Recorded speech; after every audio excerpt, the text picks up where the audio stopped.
I was told to introduce myself, so the best way I can introduce myself is like this. Today my son was asked the question by his teacher to draw a picture of his hero. And after thinking for a moment about who made the most De Niro, he drew a picture of me in a mirror. Came home and he posted it on the refrigerator door, and when I saw it, see Kaya, when I saw it, it touched me to the core. I was outdone. There's nothing more than a father wants to hear than admirations from his son.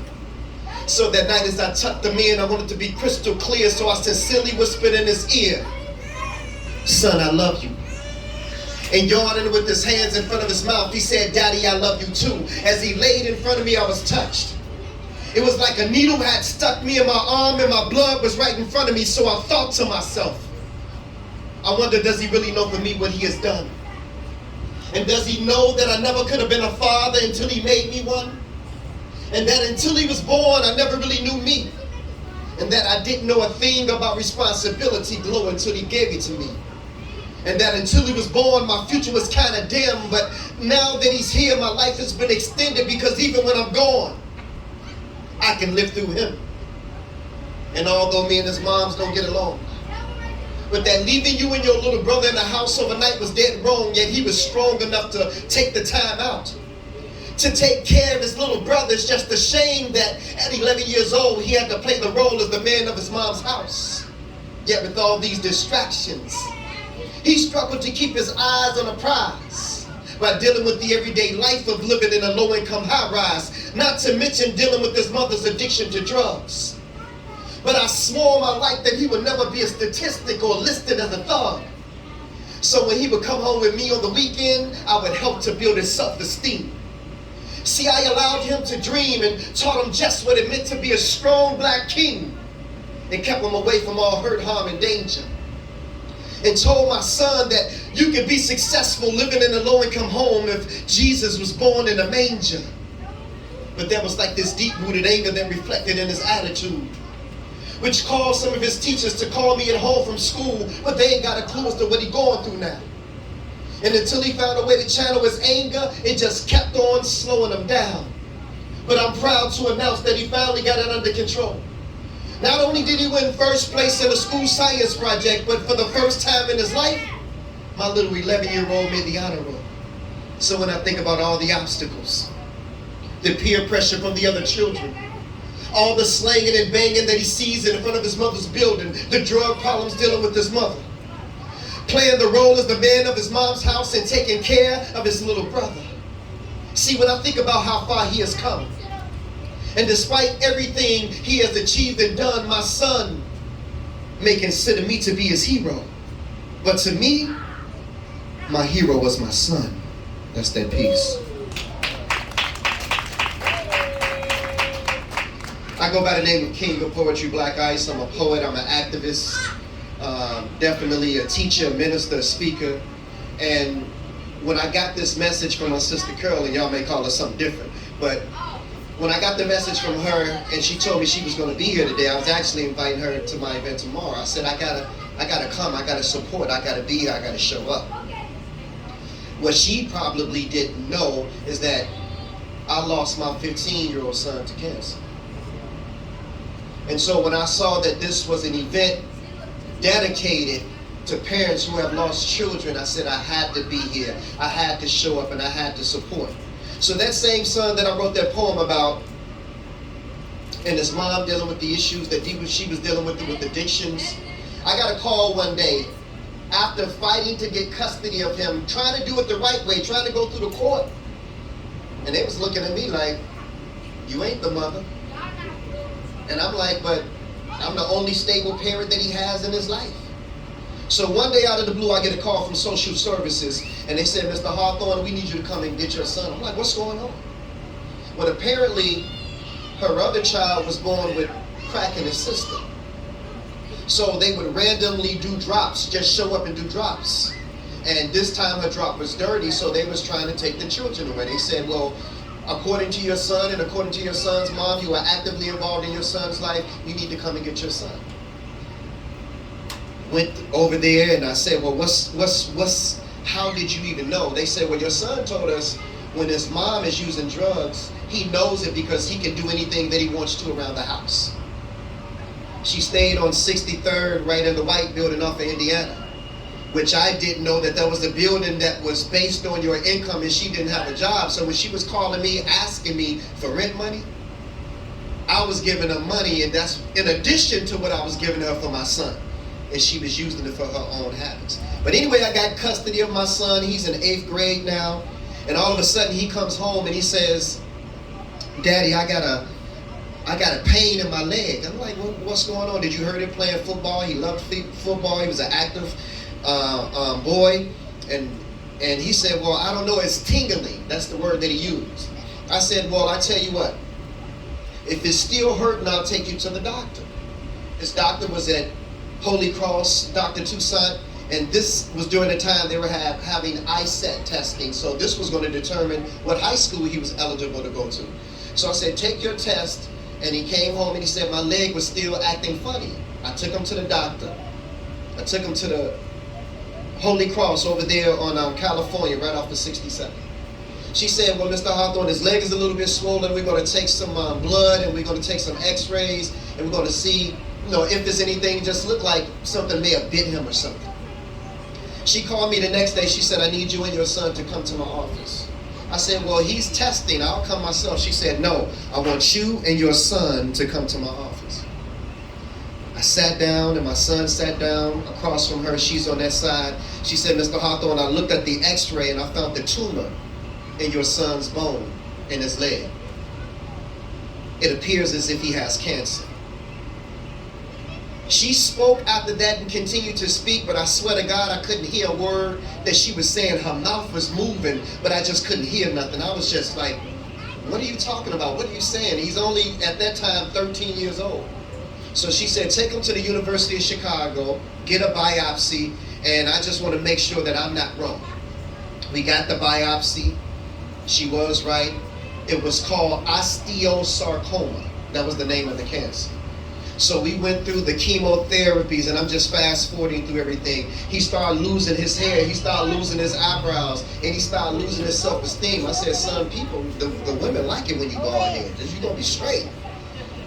And so when his hair started growing back, the cancer was in remission. Of course, when your hair grows back, it grows back fine. And he thought he was just fine. I got wavy hair now. And so after about 8 months or so, he started having flu-like symptoms. Well, the cancer had come back, but this time it had come back in his lungs, in his upper body area. So we went to Comas Children Memorial Hospital over there, the emergency room, University of Chicago. And I took him to the hospital like 3 or 4 days in a row. They still couldn't find nothing. I said, "Call this cancer doctor up in here." And sure enough, the cancer had come back. We tried surgery. Surgery didn't do nothing but really just weaken him. He couldn't really play like he used to play. And he was like, "I feel like I'm an old man in a young man's body." That's what he used to tell me. And eventually, he got to the point where he told me that he wasn't afraid to die. The doctors told me, they said,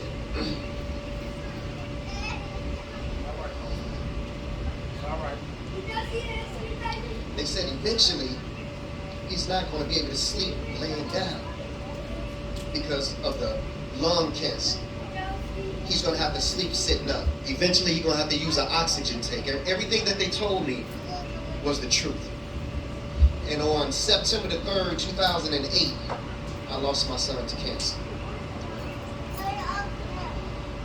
There are several steps that you go through when you lose a child, and losing a mother, a father, a sister, a brother ain't like losing no child.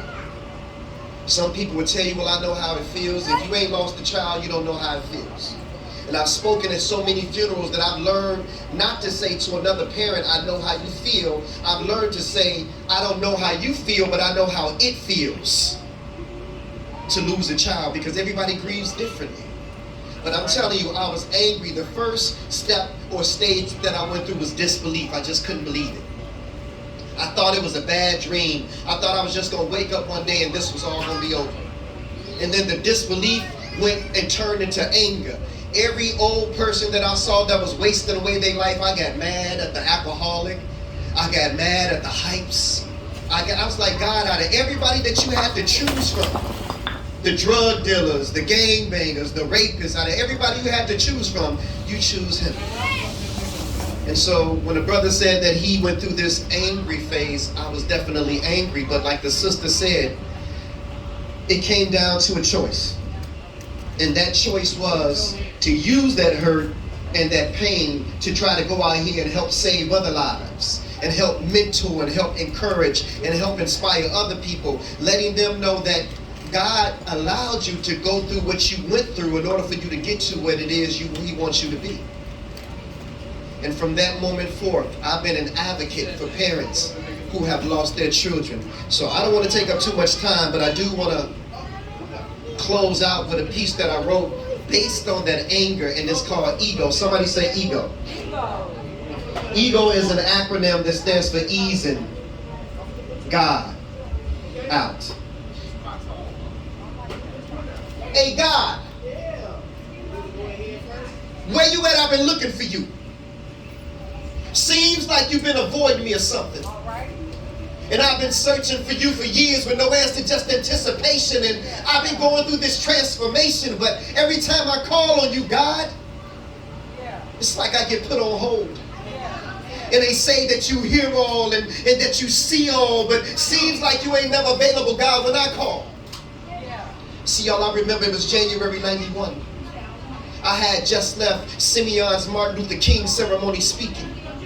I wasn't feeling too well that day. Little did I know that all the while, my appendix had been leaking.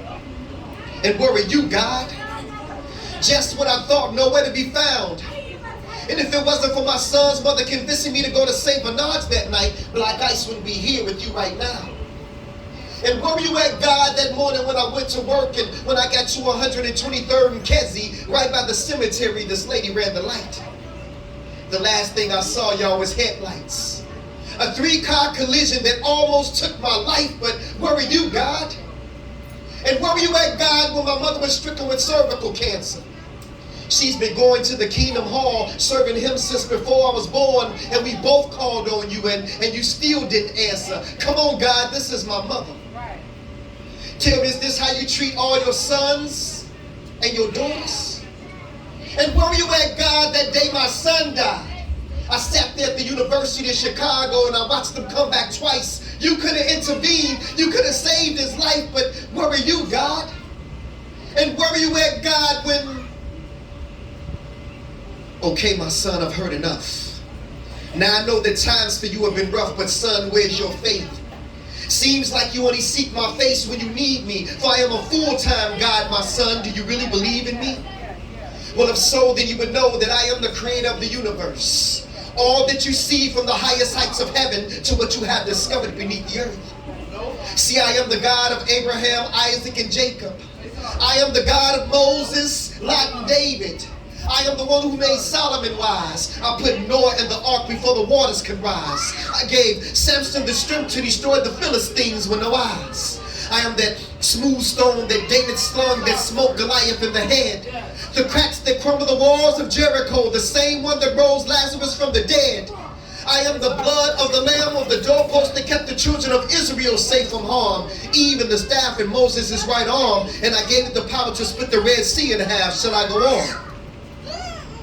I said, please forgive me, Father. He said, no, son, I already have. But see, like Jonah, you've been running from your mission. I've been trying to speak to you and reach you for years, but your ego just wouldn't let you listen. When your appendix was spreading poison through your body, I was the voice that spake to your son's mother, warning you. And do you remember what you promised me, my son? Yes, Lord, I do. I promise you that if you allow me to make it through, then I return my life over to you. But what did you do? You continued to play. So I spoke to you again in the form of a 3-car collision, but I allowed you to walk away that day. And have you ever asked yourself the question why the accident was by a gravesite? I was showing you that the road that you were traveling on ended at the cemetery if you didn't change your life. But you still didn't listen. And as for your mother's cervical cancer, I am the reason why your mother's cancer is in remission. And I know your son's gone. But his body was sick, so I relieved him of his pain and I called him home.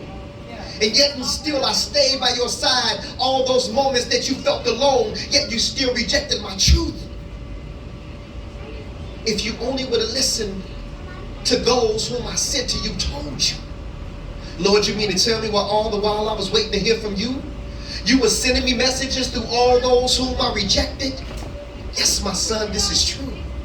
And instead of focusing on the guides, submit to the truth that you find inside. For Satan is the one who subtracts and divides, but my God is the one who adds and multiplies.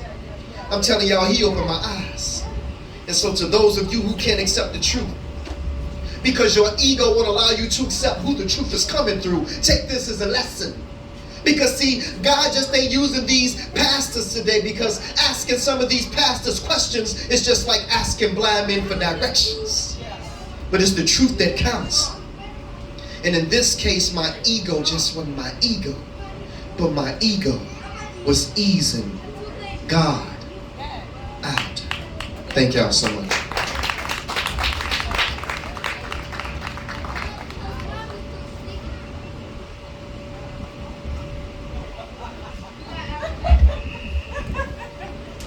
I didn't know it was a competition. You ain't got no